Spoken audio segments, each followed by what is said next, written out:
Olá, estamos de volta com o nosso Boa Noite Investidor, hoje sexta-feira, dia 5 de agosto. Como tal, fazemos um resumo de como foi a semana, tanto no lado político, no lado econômico, aqui no exterior. E eu vou começar os meus comentários dizendo que a semana incorporou a divulgação de muitos dados e também de informações com capacidade de mexer com os mercados em todo o mundo. Felizmente, dessa feita do lado positivo. No âmbito externo, tivemos decisões importantes de governo sobre política econômica, de bancos centrais e dados de atividade industrial e de serviços para diferentes países. Já no segmento local, o destaque ficou por conta da área política e todas as injunções de Lava Jato e processo de impeachment. Aqui no Brasil, a comissão de impeachment da presidente afastada, Dilma Rousseff, aprovou o relatório produzido pelo senador Anastasia por 14 votos a 5 e o processo da presidente segue agora para plenária, para julgamento em plenária e depois a votação decisiva que pode afastar a presidência comandada pelo presidente do STF, Lewandowski, que deve ocorrer até o final do mês de agosto, a tempo do presidente interino, Michel Temer, ir na qualidade de presidente efetivo à reunião do G20 logo no início do mês de setembro. A Operação Lava Jato e seus desdobramentos, a exemplo do que já tinha ocorrido com o ex-presidente Lula, tornou réu o ex-ministro Paulo Bernardo do Planejamento e mais 12 pessoas, incluindo aí 2 ex-tesoureiros do PT. Também notamos uma certa fragilidade momentânea do governo Temer nas negociações. Essa semana não foi aprovado nada de relevante no Congresso Nacional, mas principalmente no que diz respeito às negociações de dívidas de estados, onde houve uma redução das contrapartidas pedidas aos estados em troca de o waiver nas dívidas. Mas o governo continua fincando o pé no teto de gasto e também nas restrições de aumento salarial nos próximos 2 anos. O governo Temer também sofreu algumas críticas do PSDB por essa leniência em ajustar a economia do lado fiscal mais fortemente, mas isso fica sendo quase que como uma represália, já que durante a semana ocorreram boatos dizendo que Michel Temer seria candidato em 2018, mas isso foi sempre negado pelo presidente. Na área econômica, o IBGE anunciou a produção industrial do mês de junho, houve uma expansão de 1,1%, mas no acumulado do ano de 2016 mostra a queda de 9,1%. Avaliando somente os últimos 4 meses, a produção industrial cresceu 3,5%, mas isso não deve ser encarado como uma recuperação, e sim como tendo estancado o processo de queda. Destaque positivo ficou por conta da indústria automobilística, com alta de 8,4% no mês de junho. Aliás, a Anfávia divulgou a produção industrial do mês de julho e ela cresceu 4,7%, mas no ano ainda mostra uma queda acumulada de 24,7%, ao mesmo tempo em que a indústria automobilística extinguiu 8.919 vagas nos últimos 12 meses. O presidente do Banco Central, Ilan Goldfein, fez declarações sobre o processo de desinflação que deve acelerar um pouquinho a partir do mês de outubro e a utilização de capacidade ociosa, dizendo não ser incompatível desinflação com o crescimento econômico. Ilan mantém ainda a perseguição da meta de 4,5% no ano de 2017, mas não se comprometeu com esse certo recuo no ajuste fiscal do governo Temer. Outro dado importante que saiu foi referente à poupança. A caderneta de poupança também relatou saques no mês de julho de 1,1 bilhão de reais, no acumulado do ano, saques de 43,7 bilhões de reais, o pior desempenho dos últimos 21 anos. A safra de balanços referente ao segundo trimestre também botou seus ganhadores e seus perdedores na linha de frente. Diria que, em regra geral, por aqui os balanços não estão saindo bem nessa safra do segundo trimestre, mas, em compensação, o setor de tecnologia na economia americana, esses têm mostrado bom desempenho. E na Bovespa, o fluxo carreado por investidores estrangeiros até o último dia 3 de agosto ficou em 17 bilhões de reais.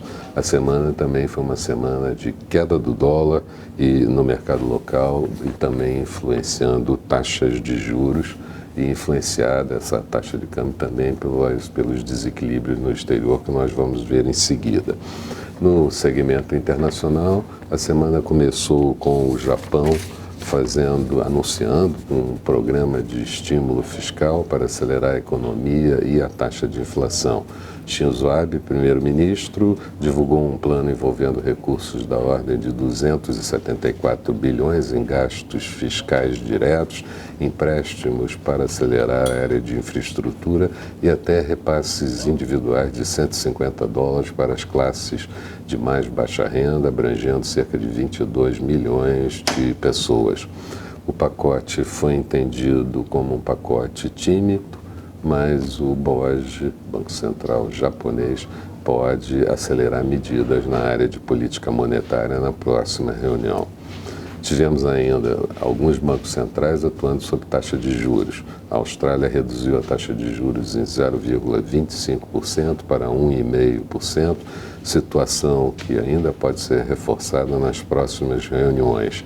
Já o Banco Central inglês, o BOE, como nós chamamos, também adotou uma postura proativa para tentar fazer um pouco de frente aos efeitos do Brexit, reduziu a taxa de juros pela metade, de 0,50 para 0,25, ampliou o programa de compra de ativos de 60 bilhões de libras para 435 bilhões de libras e ainda destinou 10 bilhões de libras para a compra de títulos corporativos, o que deve ser feito a partir do mês de outubro e durante 18 meses.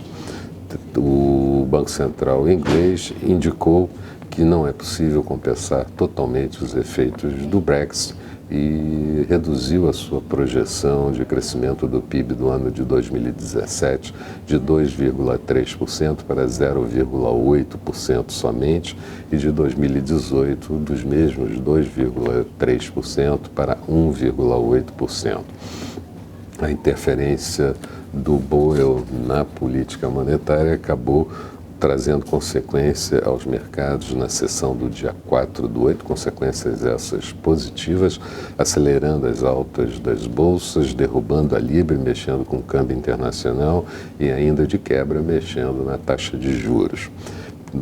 Tivemos ainda indicadores de atividade no segmento industrial e também de serviços, indicadores piores de contração da atividade no Japão e na China, mas o pior mesmo acabou sendo o indicador de atividade industrial do Reino Unido, com uma queda para 48,2 pontos, vindo no mês de junho, mês anterior, de 52,4 pontos, no pior patamar desde o mês de fevereiro de 2013.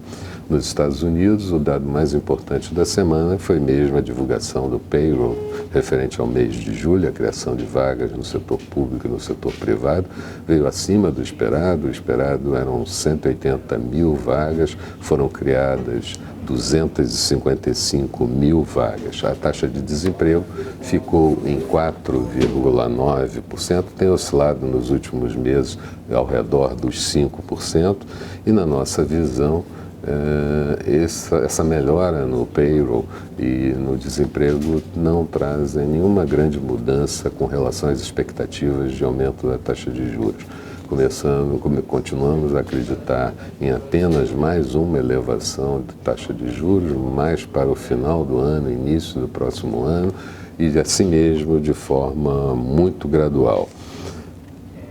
Por lá ainda tivemos a divulgação do déficit comercial referente ao mês de junho, ele subiu para 44,5 bilhões de dólares, o esperado era 43,2 bilhões de dólares. Os pedidos de auxílio-desemprego subiram na semana anterior 3 mil posições para 269 mil. E as encomendas à indústria, essa sim encolheu 1,5%, mas ainda assim é abaixo do previsto. O previsto era uma queda de 1,7%.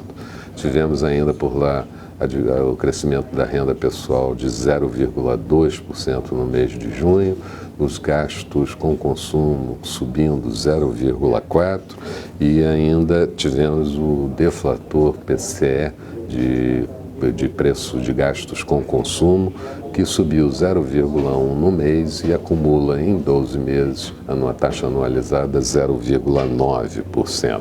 Esse indicador é um indicador bastante utilizado pelo Fed para fazer as suas projeções. Falando um pouco das perspectivas, seguimos acreditando que a tendência maior é ainda uma tendência de alta, com muita volatilidade ao longo dos pregões, mas ainda assim uma tendência positiva, e isso pode pode incluir inclusive a própria Bovespa. No cenário externo, identificamos novas rodadas de extensão monetária de governos e de bancos centrais. Isso certamente amplia a liquidez dos mercados e traz também consequências sobre o aumento da exposição ao risco por parte dos investidores. E isso acaba beneficiando países emergentes e países emergentes como o Brasil. O Brasil, por sua vez, deve ficar esse início do mês de agosto e todo o mês de agosto na reta final do processo de impeachment da presidente, que deve estar concluído como o cronograma reza até aqui, até o final do mês, e caso isso aconteça, certamente vai aumentar um pouco a credibilidade do governo Michel Temer, o anúncio de algumas correções mais fortes do novo presidente, já não mais interino, e ainda aporte de recursos ao país para diversas finalidades, inclusive aproveitando taxa de juros real muito elevada. Ainda assim, com relação ao mercado acionário, acreditamos que há espaço para ampliação de risco dos investimentos e isso deve induzir a tendência positiva na Bovespa, apesar da alta acumulada até aqui de mais de 33% no ano de 2016. Seria muito oportuno que a Bovespa conseguisse ultrapassar e se manter acima da faixa dos 58.300 pontos para abrir um novo objetivo na faixa de 60.000, 61.000 pontos. Eram essas as considerações. Tenham todos um bom final de semana, um final de semana olímpico para todos, e nós vamos estar de volta aqui na próxima segunda-feira, bem cedo. Até lá.